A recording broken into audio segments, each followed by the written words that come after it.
አንድ አምላክ በሚሆን በአብ በወልድ በመንፈስ ቅዱስ ስም ክፍል 2 ከባድ መንፈሳዊ ትግል ከሚለው ይቀጥላል። መከራዎችና ፈተናዎች በአንድነት ጥቁርና ውብ ናቸው። ኢዮብን ያጋጠሙትን መከራዎችና ችግሮች አስታውሱ። ሁሉንም ነገር አጥቶ ነበር። ልጆቹን በሙሉ፣ ገንዘቡን ሁሉ አጣ። ቁሳዊ ሀብቶቹን፣ ግመሎቹን፣ በጎቹንና ጠቦቶቹን፣ በሬዎቹን፣ ላሞቹንና አህዮቹን ሁሉ አጣ። የቀረው ምንም አልነበረም። ይሁንና የሁሉ መቅሰፍት ቢደርስበትም ኢዮብ ራቁቴን ከእናቴ ማህፀን ወጣሁ፣ ራቁቴንም ወደዚያው እመለሳለሁ አለ። በኋላም በራሱ ጤንነት ተፈተነ። ቆዳው በህመም ተመታ። ኢዮብን ያየነው ቁሳዊ ሀብቱን ሲያጣ ብቻ አይደለም፣ ነገር ግን ጤንነቱን አጣ። በቁስልና በአስከፊ መቅሰፍት ተመታ። ከእግሩ ጫማ ጀምሮ እስከ አናቱ ድረስ በከፋ ቁስል መታው ይላል ኢዮብ 2:7። የእርሱ ሁኔታ ገላውን በግል እስኪያክ ድረስ የደረሰበት ደረጃ ነበር። የሰዎች ማላገጫም ሆኖ ነበር። መስፈኛና መተረቻ ሆንኳቸው ይላል ኢዮብ 30:9። የቁስሉ ክርፋት የራሱን ሚስት ከጎኑ መቆም የማትችልበት ደረጃም አድርሷት ነበር። ኢዮብ ክብሩንም ሳይቀር አጥቶ ነበር። አገልጋዩን ሲጠራው አገልጋዩም አይመልስለትም ነበር። ባሪያዬን በጠራ በአፌም ባቆላምጥ አይመልስልኝም አለ ኢዮብ 19:6። በተጨማሪም ጓደኞቹንም አጥቶ ነበር። በመራር ሁኔታ ያላግጡበትና ይገስጹት ነበር። እርሱ የቀረው ምንም አልነበረም። እንደምን ያለ ፈተና ነው! እንደምን ያለ መከራ ነው! ጤንነቱ፣ ልጆቹ፣ ክብሩ ሁሉም ጠፋ። እርሱ የቀረው ምንም አልነበረም። የእርሱ መከራና ስቃይ ይህ ነበር። ግና ይህ አንድ ላይ ጥቁር ነገር ግን ውብ ነበር። ይህ መቅሰፍት ውብ ነበር እንዴት ልንል እንችላለን? መልሶ በዚህ መከራ በኩል ነበር። ኢዮብ መስማትንስ በጆሮ በመስማት ሰምቼ ነበር፣ አሁን ግን ዓይኔ አየችህ አለ ኢዮብ 42:5። አሁን የሚለው ቃል ኢዮብ የተቀበለውን መከራ የሚያመለክት ነው። እግዚአብሔርን በዚህ መቅሰፍት በዚህ ስቃይ በኩል ማየት ችሎ ነበር። በእርሱ በኩል ኢዮብ ታጠበ። በዚህም ከበረዶ ይልቅ የነጻ ሆነ። በዚያ ጥቁርና ውብ መከራ በኩል አለፈ። ከእርሱም በሀብት ተባርኮና በማረ ሁኔታ ተሸልሞ ወጣ። ሀብቱ በብዙ እጥፍ ተባዛ። በተጨማሪም ምግባራትን ተቀበለ። የእግዚአብሔርን ዕውቀትም አገኘ። ምስክርነት ሰጠ። እግዚአብሔርንም በራሱ ዓይኖች ተመለከተ። መከራዎችና ፈተናዎች ብዙ ጊዜ ጥቁርና ውብ ናቸው። ፈተናዎችና መከራዎች ወደ ፈተና አታግባን ብለን ወደ እግዚአብሔር ያለማቋረጥ እስከ መጮህ የሚያደርሱን ጥቁር ናቸው። ይህንን የምናደርገው ለፈተና ያለው አመለካከት ጥቁርና የሚያስፈራ ስለሆነ ነው። ስለዚህ ፈተና እንዴት ውብ ተደርጎ ሊወሰድ ይችላል? መጽሐፍ ቅዱስ ወንድሞቼ ሆይ ልዩ ልዩ ፈተና ሲደርስባችሁ እንደ ሙሉ ደስታ ቁጠሩት ይላል ያዕቆብ 1:2። ችግሩ አንዳንድ ሰዎች የችግሩን ጥቁር የሆነ አካል ብቻ መመልከታቸው ነው። እነርሱ እዚህ ላይ ብቻ ይቆማሉ። ይኸው ነው በበርካታ ፈተናዎች የተጠቃ ሰው እንድንጽናና ልንጠራ እንችላለን። ፈተናዎች ሲከቡን ተስፋ ይጠፋል ብለን በማሰብ ልንፈተን እንችላለን። ይህ ምንም ጥቅም የለውም። ጊዜን ልንቋቋም የማንችላቸው መከራዎችና ፈተናዎች ያሉበት ጊዜ ነው። ይሁንና በዚህ ከልክ ባለፈ አስቸጋሪ ጊዜ አንድ ድምፅ እናንተ የኢየሩሳሌም ቆነጃጅት ሆይ እኔ ጥቁር ነኝ ነገር ግን ውብ ነኝ ሲል ሊሰማ ይችላል። ፀሐይ መልኬን አክስሎታልና መኃልየ 1:6። እዚህ ላይ ፀሐይ ማለት ምን ማለት ነው? ይህ የሚያመለክተው የጽድቅ ፀሐይ የተባለውን እግዚአብሔር ነው። እግዚአብሔር ጨረሮች እነዚህን በርካታ ፈተናዎች ነክቷቸዋል። እርሷን በእነርሱ ጠቆረች። በዚህም መልካምነት ከእርሷ ፈነጥቃል። እርሷ ጥቁር ብትመስልም የሚንጸባረቅ መልካምነትና ቅድስናን ትፈጥራለች። እነርሱም በእርሷ ውስጥ ይገለጣሉ። እናንተ የኢየሩሳሌም ቆነጃጅት ሆይ እኔ ጥቁር ነኝ ነገር ግን ውብ ነኝ። በአንድ ጊዜ ጥቁርና ውብ የነበረ ሌላ ፈተና ምሳሌ ያቀርብልናል። ይህም ጥቁር የነበረ ፈተና ነበር። እዚህ ላይ እኔ ሲጨምርበት በውበትና በፍቅር የሚንጸባረቅና የሚፈካም ጭምር ነበር። እግዚአብሔር አብርሃምን አለው፣ የምትወደውን አንድ ልጅህን ይስሐቅን ይዘህ ሂድ። ወዴት አምላኬ? በክንዶቼ ልያዘው ወይስ ልሳመው? ልቀፈው? አይደለም፣ እንዲወስደውና እኔም በምነግርህ በአንድ ተራራ ላይ በዚያ መስዋዕት አድርገው ሰዋው ተብሎ የታዘዘ ትእዛዝ ነበር። ከዚህ የጠቆረና የጨለመ ምን አይነት ነገር ሊኖር ይችላል? እንደምን ያለ ጥቁር ትእዛዝ ነው! እንደምን ያለ ቅዠት ነው! ለሳራ ሊነግራት አይችልም። ልቧ ሊታወክና ልትሞት ትችላለች። ሳራ ከመነሳቷ አስቀድሞ በጧት የተነሳውና ልጁን የወሰደው ለዚህ ነው። በመንገዱ አንድ ሰው ቢያገኝ ኖሮ ስለዚህ ጥቁርና አስፈሪ ዜና ይሰማ ነበር።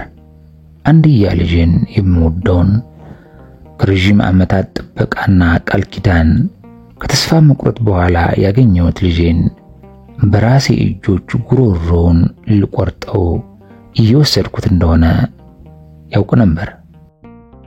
ከዚህ የበለጠ ትርጉም አልባ የሆነ ነገር አለን? ከዚህ የጠቆረ ነገር አለን? ይሁንና ይህም ጥቁር ነገር ግን ውብ ነበር። ይስሐቅን ጉሮሮ ለመቁረጥ አብርሃም ያነሳው ቢላዋ እናንተ የኢየሩሳሌም ቆነጃጅት ሆይ ጥቁር ነገር ግን ውብ ነበር። ይህ እጅግ ውብ የሆኑትን የመታዘዝ የፍቅርና የእምነት የመለኮታዊ ፈቃድና ጥበቃ የመስዋዕትና የደህነት ምሳሌዎች አንዱ ነው።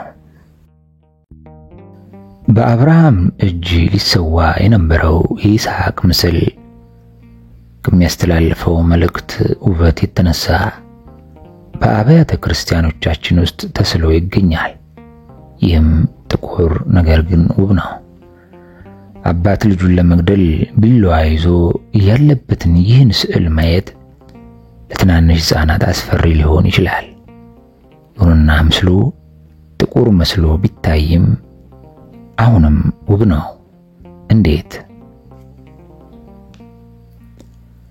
በመሰረቱ ከአንድ የህይወት ልምድ በተገኘ ውበት፣ መንፈሳዊ ጥልቀትና ጥበብ ውስጥ በርካታ የትርጉም መሰረቶች አሉ። አስፈሪነትና ጥቁርነት ቢኖሩም ይህ የሚመጣው ግን ያንን ልምድ ከመረዳትና ከሰብአዊ ግንዛቤዎቻችን ተንጸባርቆ ነው። አንድ ፈተና በእግዚአብሔር ዓይን ውብ ነው፣ በእኛ ሰብአዊ ግንዛቤ ግን ጥቁር ነው።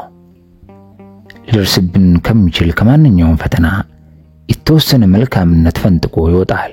እንዲሁም እያንዳንዱን አስቸጋሪ ትእዛዝ የተወሰነ መልካም ነገር በእርግጠኝነት ተከትሎት ይመጣል። አብርሃም ለረጅም ጊዜ ፈተናዎችን ተለማምዷል። እግዚአብሔርን ካወቀበት ጊዜ ጀምሮ ተከታታይ የሆኑ ጥቁርና ውብ ገጠመኞች ተከታትለውታል። እግዚአብሔር ከአገርና ከዘመዶችም ከአባትም ቤት ተለይተህ እኔ ወደማሳየ ምድር ውጣ ብሎታል። ዘፍጥረት 12 ቁጥር 1። እንዲህም ካለው በኋላ ነበር ሰማያዊ ብርሃን በአብርሃም ላይ ያንጸባረቀው። አገሬን ልልቀቅ፣ የአባቴን ቤትና ቤተሰቦቼንም ልሄድና በእንግዳ ቦታ ልኑር። ያ ሁኔታ እንደ ጥቁር መታየት አለበት። ይሁንና እግዚአብሔር መጽናናትን ሰጠው። እባርክሃለሁ፣ ስምህንም አከብረዋለሁ፣ ለበረከትም ሁን። የሚባርክዎንም እባርካለሁ፣ የሚረግመውንም ረግማለሁ አለው። የምድር ነገዶችም ሁሉ በአንተ ይባረካሉ። ዘፍጥረት 12 ከቁጥር 2 እስከ 3። ወደ እንግዳ ቦታ መሄድ ጥቁር ሆኖ መታየት አለበት። ግና ይህን ጥቁር የመሰለ ትእዛዝ ተከትሎ የመጣው በረከት ውብ አደረገው። መታቀብን ለመለማመድ ፈቃደኛ ለሆነ ሰው ትእዛዝን መታዘዝ ጥቁርና ውብ ሆኖ ሊታየው ይችላል። እንደዚህ ያለ ሰው የራሱን ግላዊ ፈቃድ ያስቀድማል፣ የሌላውንም ፈቃድ ያስወግዳል። መታዘዝ ጥቁር የሚመስለውም በእርግጥ ለዚያ ነው። አንዳንድ ሰው የራሱን ግላዊ ፍላጎት ፈቃድና ምኞት ለመፈጸም መፈለጉ የተለመደ ነው። ስለዚህ ችግሩ የሚያርፈው የራሳቸውን እቅዶች ለመቀጠልና የራሳቸውን ምኞቶች ለመተው ካላቸው ፈቃድ እንዲተው በሚጠየቁበት ጊዜ ነው። ስለዚህ ምክንያት አንዳንድ አባቶቻችን መታዘዝን ከሰማዕትነት ጋር ተመሳሳይ ያደርጉታል። በትክክልም ነው። የሌሎችን ፈቃድ መፈጸም የራሳቸውን ምኞቶች መተውና ፈቃዳቸውን መቆጣጠር በእጅጉ አስቸጋሪ ነው። ይህን ማድረግ ቀላል አይደለም። ይህም አንድ ልጅ በጉጉትና በደስታ ኳስ የተጫወተ ሳለ ጨዋታውን እንዲያቆምና ወደ ክፍሉ ሄዶ በመቀመጥ ጥናቱን እንዲያጠና በአባቱ የሚጠየቅ ጊዜ ከሚፈጠረው ሁኔታ ጋር ተመሳሳይ ነው። ይህ ከባድ ነው። ልጁ ምኞቶቹን ሲያቆም ፈቃዱን ሲገታና የአባቱን ትእዛዝ ለመታዘዝ እየሰራ ያለውን ሲያቋርጥ ከባድ ይሆናል። ይህ ከባድ ነው። ያም ሆኖ ይሄ ግን ውብ ነው። በመታዘዝ ውስጥ ያለው አስቸጋሪነት እንዳለ ቢሆንም ግን በርካታ ጥቅሞች አሉት። ያለ መታዘዝ ሰው የተቀደሰ ሕይወት መኖር አይችልም። መታዘዝ አልፎ አልፎ ጥቁር ሊመስል ይችላል፣ ነገር ግን ውብም ነው። በሌላ በኩል የራሳቸውን ምኞቶችና ፍላጎቶች የሚከተሉ ሰዎች ሕይወት ለአንዲት ቅጽበት የምታቀርብላቸውን ምኞትና ደስታ ሊለማመዱ ይችላሉ። ይሁንና ግን ሕይወታቸው በጥቁርነት ይፈጸማል። የጠፋው ልጅ ለዚህ ምሳሌ ይሆነናል። ወጣቱ ልጅ በዚህ በአባቴ ቤት ምን እሰራለሁ አለ። እዚህና እዛ ሂድ ለሚለኝ እርሱ መታዘዜን ለምን አላቆምም? በቀኝና በግራ የሚሰጡኝን ትእዛዞች በመቀበል በአባቴ ቤት ጥገኛ ሆኜ ለምን እኖራለሁ? ድርሻዬን ተቀብዬ በመውጣት ለሌሎች ሰዎች እንደሚያደርጉት ዓለም ላይ ደስታዬን ለምን አልቀጭም? ነፃነቴንና ውርሴን ማጣጣም እንዲሁም ከጓደኞቼ ጋር መደሰት እፈልጋለሁ ሲል ከራሱ ጋር ተሟገተ ይላል። ለእርሱ ይህ የተዋበ ሕይወት መስሎታል። ሆኖም ከጥፋት ከግራ መጋባትና ከጨለማነት ውጭ ምንም ሳያገኝ ፈጸመ። ትእዛዛትን የሚታዘዙ ፈቃዳቸውን የሚገቱና የሚገዙ ከዚህ ተቃራኒ የሆነውን ምስል ይሰጡናል። በመጀመሪያ እይታ መሰባሰቦችንና ስብሰባዎችን መካፈል ውብ ይመስላል። ለመጸለይ መዘግየትና መጽሐፍ ቅዱስ በአግባቡ አለማንበብም እንዲሁ ጥቁር ሆኖ ሊታይ ይችላል። ልትሰለቹ፣ ልትደክሙ ወይም ልትዝሉ ትችላላችሁ። ይሁንና ልትነቁና ልትጸልዩ ይገባችኋል። ሰነፍ አትሁኑ። ይልቁንም ጸሎታችሁን ቀጥሉ፣ ጸሎታችሁንም ጨምሩ። የጀመራችሁትን ጸሎት ከጨረሳችሁ ወደ ሌሎች ጸሎቶች ተሻገሩ። ይህን ማድረጋችሁ እጅግ ብዙ ሊሆን ይችላል። የአልጋችሁን ሙቀት ትታችሁ ለጸሎት መነሳታችሁ ላይ ያለው ጥቁርና ውብ ነገር ምንድነው? አንድ ሰው መድከሙና መተኛቱ፣ ማረፉና ዘና ማለቱ ላይ ያለው ውብ ነገር ምንድነው? የእንቅልፋችንን ሙቀትና ምቾት፣ ስንፍናና ድድብና እንድንተው የሚያስገድደን እንዲሁም በእግዚአብሔር ፊት እንደ እሳት ነበልባል በጋለ ቅናትና መሻት ለመጸለይ እንድንቆም የሚገፋን የእግዚአብሔር ፍቅር ነው። ይህም እናንተ የኢየሩሳሌም ቆነጃጅት ወይ ጥቁር ነገር ግን ውብ ነው። የምቾትና የደስታ ሕይወት ውብ እንደሆነ ራሳችንን በማሳመን ራሳችንን ልናሞኝ እንችላለን። ከእውነት ሊርቅ የሚችል ምንም ነገር የለም። ሰዎች እንደ ጥቁር የሚፈርጇቸው ጥረት፣ ትግልና ድካም ጥቁር ነገር ግን ውብ ናቸው። ጾምስ? በዚህ ውስጥ ያሉት አስቸጋሪ ሁኔታዎችስ እንዴት ይታያሉ? ጾም ማለት በአስቸጋሪ ጊዜ ውስጥ ማለፍ ማለት ነው። እርሱም ራሳችንን ከተወሰኑ አይነት ምግቦች መከልከል ማለት ነው።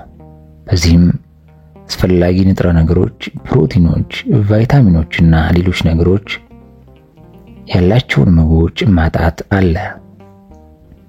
ይህን ማድረግ አስቸጋሪ ነው።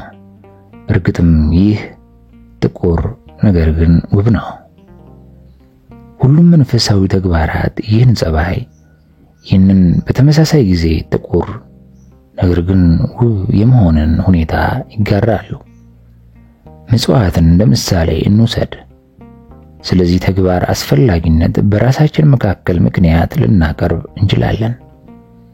የራሳችንን ፍላጎት ሳናሟላ በዚህ አስቸጋሪ ጊዜ ምጽዋት መስጠት ተገቢ ነውን? ገንዘብ ባጠረን ጊዜ ስለ ምጽዋት ማሰብ እጅግ ጥቁር ሆኖ ይታየናል። ይሁንና ይህም እናንተ የኢየሩሳሌም ቆነጃጅት ወይ ጥቁር ነገር ግን ውብ ነው። ገንዘባችሁን ክፍል በችግር ጊዜ ስለምትጠቀሙበት ምጽዋት መስጠት ጥቁር ነው።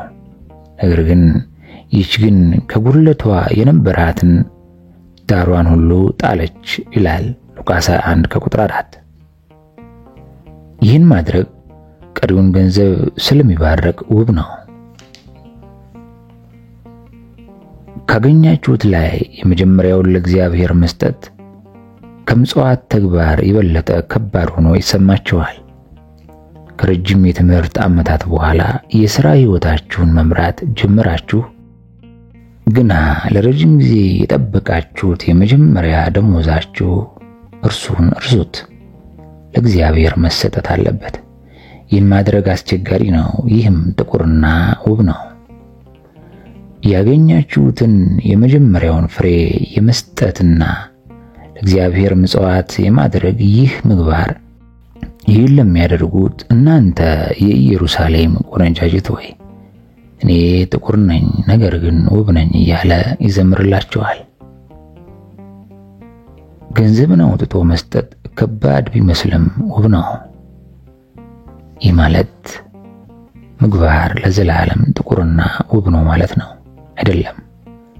ጥቁርና ውብ የሚሆነው በሰዎች አይን በስጋ ላደሩና ቁሳዊና መንፈሳዊ ፍላጎቶቻቸው እርስ በርሳቸው በሚጋጩባቸው ገና ፍጽምናን ባላገኙ ዘንድ ነው። ይሁንና ለቅዱሳን እንደዚህ ያለ ጥቁርና ውብ የሚባል ነገር የለም።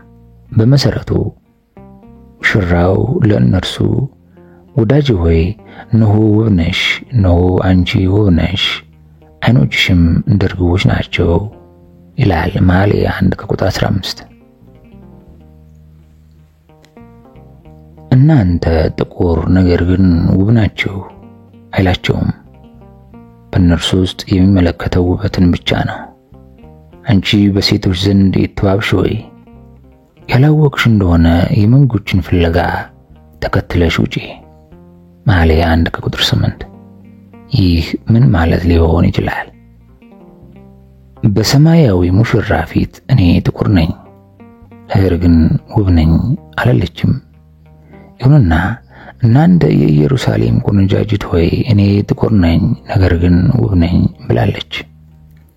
ይህም የሁለቱ የጥቁርና የውብ ውህደት ለሰብአዊ ፍጥረታትና ለሰብአዊ መረዳት እንዲሁም በኢየሩሳሌም ቆነጃጅት ዓይኖች ብቻ የተወሰነ ነው ማለት ነው። እኔ ጥቁር ነኝ ስትል እንኳን እንደ ጥቁር እንዳይቆጥሯት ፀሐይ አጥቁሮኛልና በማለት የምታሳስባቸው ትመስላለች። እንደ ጥቁር አትመልከቱኝ ውብ ነኝና ስትል ታስጠነቅቃቸዋለች። እግዚአብሔር ራሱ ወዳጅ ሆይ ተነሺ፣ ውበቴ ሆይ ነይ ብሏል። መኃልየ 2:10። እንዲህ በማለትም ይጠራኛል። ጥቁርና ውብ ስለተሰኘው ስለዚህ ርዕሰ ጉዳይ ላካፍላችሁ የሚፈልገው የመጨረሻው ነጥብ ከተግሳጽና ከወቀሳ ከስነ ስርዓትና ትምህርት ጋር የተያያዘ ነው። ሰብአዊ ፍጡራን በአጠቃላይ ተግሳጽና የስነ ስርዓት ትምህርትን እንደ ጥቁር ይቆጥሩታል። የተበላሹ ደስታ ፈላጊዎች እናም በመሞላቀቅ የተበላሹ ሰዎች የተግሳጽንና የተችትን ሁኔታ በእጅጉ ሊቃወመውና እንደ ጥቁር ሊመለከቱት ይችላሉ። እነዚህ ተግሳጾች ጌታ የሚወደውን ቀጠዋልና ዕብራውያን 12:6 ከሚለው ጥቅስ ጋር በቀጥታ ይነጻጸራሉ። እነዚህ ተግሳጾች የሰውን ነፍስ እናንተ የኢየሩሳሌም ቆነጃጅት ሆይ እኔ ጥቁር ነኝ ነገር ግን ውብ ነኝ በማለት ይነግሯታል። የተበላሹ ሰዎች ምስጋና ይወዳሉ። የተበላሹ ሰዎች ምስጋናን ይወዳሉ። መመስገንና መሞገስን ይወዳሉ። ደህንነታቸውን የሚፈልጉ ሰዎች ከምስጋናና ከአድናቆት በበለጠ ተግሳጽና በትችት ውስጥ የበለጠ ውበትን ያያሉ። ይህም እንድታለቅሱ ያደረጋችሁ ከእናንተ ጋር ያለቅሳል፣ እንድትስቁ ያደረጋችሁ በእናንተ ይስቃል የሚለውን አባባል የሚያስታውስ ነው። አባባሉ ጌታ የሚወደውን ይቀጣዋልና ተብሎ የተገለጸውን ተመሳሳይ ትርጉም ያስተጋባል። ስለዚህ ምክንያት ሐዋርያው ቅዱስ ጴጥሮስ ጌታችንን የመስቀሉን ሞት እንዲያስወግድ ሲለምነው አይሁንብህ ጌታ ሆይ ይህ ከቶ አይደርስብህም ብሎታል። ማቴዎስ 16:20። ኢየሱስም በቁጣ ወደ ኋላዬ ሂድ አንተ ሰይጣን እንቅፋት ሆነህብኛል በማለት ገስጾታል። እግዚአብሔር አንዳንድ ጊዜ በፍቅርና በማበረታቻ ቃላት ያስተምረናል፣ በሌላ ጊዜ ደግሞ በተግሳጽ ያስተምረናል። አንዳንድ ጊዜ መልካም የምስራች ይልክልናል፣ በሌላ ጊዜ ደግሞ መስቀሉን እንድንሸከም ያስተምረናል።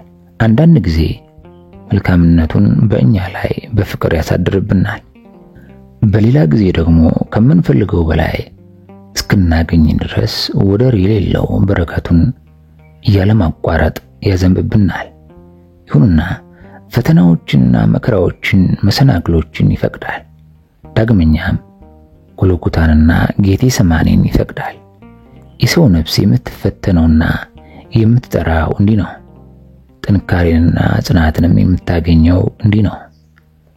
ይህ ጣፋጩንና መራራውን ለእግዚአብሔር ስትል የምትታገሰው የሰው ነፍስ ታሪክ ነው። በመስቀሉ መንገድ ተጉዛለች፣ ጠባቡን መንገድ ተለማምዳለች፣ በጠባቡ በርም ገብታለች።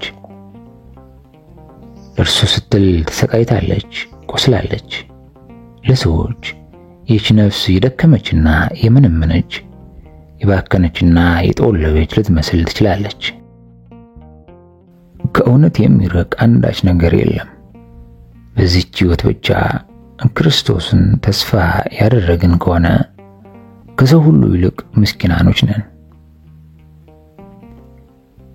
እኛ አታላዮች፣ ሐዘንተኞች፣ ድሆች፣ ምንም የሌለን የምንመስል ሰዎች ነን። ሕይወታችን የሚወክለው በጸሎት፣ በስግደት፣ በድካምና በብቸኝነት፣ በትግልና በጽናት ነው። ይህ ትክክል የሚሆነው ደግሞ በብዙ መከራዎች ወደ ሰማያዊ መንግስት ለመግባት ተስፋ ስናደርግ ብቻ ነው። በዓለም ሳለች መልካሙን ውጊያ የተዋጋች፣ በብዙ መከራዎችና ፈተናዎች የተጓዘች፣ ትህትናን እንደ ውርደት የተጋፈጠች፣ ወደ እግዚአብሔር መንግስት የደረሰች፣ በዚያ ላሉ ለሌሎች ነፍሳትም እናንተ የኢየሩሳሌም ቆነጃጅት ሆይ እኔ ጥቁር ነኝ ነገር ግን ውብ ነኝ ስትል ታውጃለች። ክርስቲያናዊ ሕይወት ነው። እርሱም በአንድ በኩል ጠባብ በር፣ አስቸጋሪው መንገድና መስቀሉ ሲሆን በሌላ በኩል ደስታና ሐሴት ነው። የእርሱን ትእዛዝ ስንቀበል ሸክማችን ይቀልልናል። ምክንያቱም የእርሱ ትእዛዝ ከባድ አይደለም። ብቻ ጥቁር ሊመስል ይችላል፣ ነገር ግን ውብ ነው። ታላቅነትና ውበት፣ ድምቀትና ስልጣን ለእነርሱ ምንም ማለት ናቸው። ጥቁርና ድሆች ምንም የሌላቸው ሊመስሉ እንደሚችሉ ያውቃሉ። ይሁንና በዚህች ሕይወት ብቻ ክርስቶስ ተስፋ ያደረግን ከሆነ ከሰው ሁሉ ይልቅ ምስኪናኖች ነን። አንደኛ ቆሮንቶስ 15 ከቁጥር 19 በሚለው በቅዱስ ጳውሎስ ቃል መጽናናትን ያገኛሉ። ሁሉን ነገር የናቁ ነፍሶች ናቸው። በእርግጥም እያንዳንዱን ደስታ የናቁ መስለው ይታያሉ። ጥቁር ናቸው፣ ነገር ግን በተመሳሳይ ጊዜ ውብ ናቸው። መነኮሳትና መነኮሳይት በተመለከተ አንዳንዶች በአሽሙር እነዚህ ሰዎች እንዴት የተለዩ ሊሆኑ ቻሉ? አንዳንዶቹ ጸጉራቸውን ያሳድጋሉ፣ ሌሎቹ ደግሞ ሙሉ ለሙሉ ራሳቸውን ይላጫሉ በማለት ጠይቁ ይችላሉ። ከዚህ ራቅ ብለውም አስቀያሚ ይመስላሉ ሊሉ ይችላሉ። ይሁንና ግን እነዚህ የተላጩ ራሶች ጥቁር ነገር ግን ውብ ናቸው። በተመሳሳይ መልኩ የጊዜውን ፋሽን ያልተከተሉና ለእነርሱ የቀረቡላቸውን ሁሉንም የመዋቢያ ግብአቶች ከመጠቀም የታቀቡ ሴቶች እንደ ደሃና ዘመናዊ ያልሆኑ ተደርጎም ሊገለጹ ይችላሉ።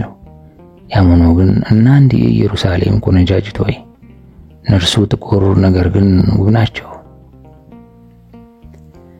ዳግመኛም ይህ ከዓለም ደስታዎችና ከምኞቶቿ በመራቅ ምኞት አልባና ራስን የመካድ ሕይወት ይመሩ የሁሉም ሰዎች ጉዳይ ነው። ይህ ለተከለከሉ ደስታዎች ብቻ የተገደበ ሳይሆን የተፈቀዱትንም ጭምር ያካትታል። አንዳንድ ሰዎች ካልተከለከሉትና ካልታገዱት ማለትም ከተፈቀዱትም ጭምር ራሳቸውን ይታገላሉ፣ ይገታሉ።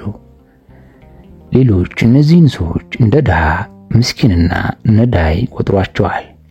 እናንተ በተቃራኒው ለእነዚህ ሰዎች እናንተ የኢየሩሳሌም ቆነጃጅት ሆይ ጥቁር ናችሁ ነገር ግን ውብ ናችሁ ብላችሁ ልትነግሯቸው ትችላላችሁ።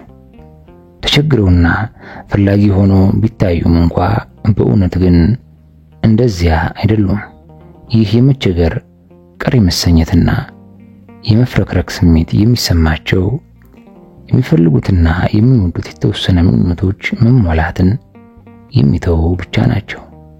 በሌላ በኩል የተወሰኑ ነገሮችን የማይፈልጉ ወይም የማይወዱ በመጀመሪያ ደረጃ ዓለምን ባለመውደዳቸው ምክንያት ከዓለም ደስታዎች የራቁ ሰዎች በእናንተ አመለካከት ጥቁር ሊሆኑ ይችላሉ፣ በእርሱ እይታ ግን ውብ ናቸው። የብሕትውና ሕይወት በዚህ ብርሃን ይታያል።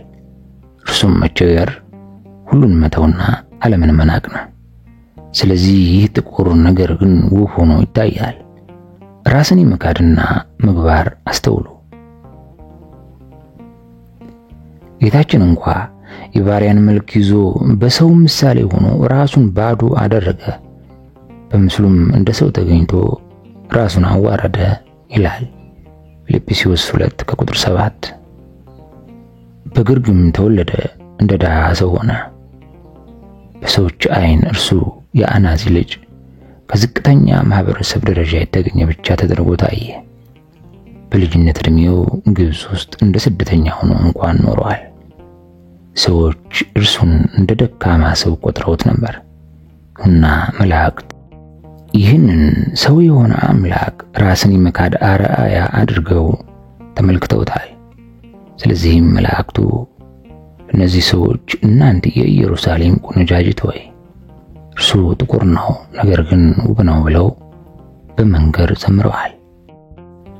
ለቅዱስ ስሙ ክብር ይሁን። እንጸልይ። እግዚአብሔር ምሕረቱን ልኮ ይባርከን፣ ከፊቱ የሚመጣውን የብርሃን ጸዳል ያብራልን፣ ርኅራኄው ይደርብን። የወላዲተ አምላክ የቅድስት ድንግል ማርያም የአምላክና የሐዋርያት የነቢያት የሰማዕታት የአባቶቻችን ሁልጊዜ ስለ ሰላም የሚጸልዩ የቅዱሳን አባቶቻችን በዚህች ዕለት በተቀደሰችው ዕለት ታስቦ የሚውለው የቅዱስ በረከት ይደርብን።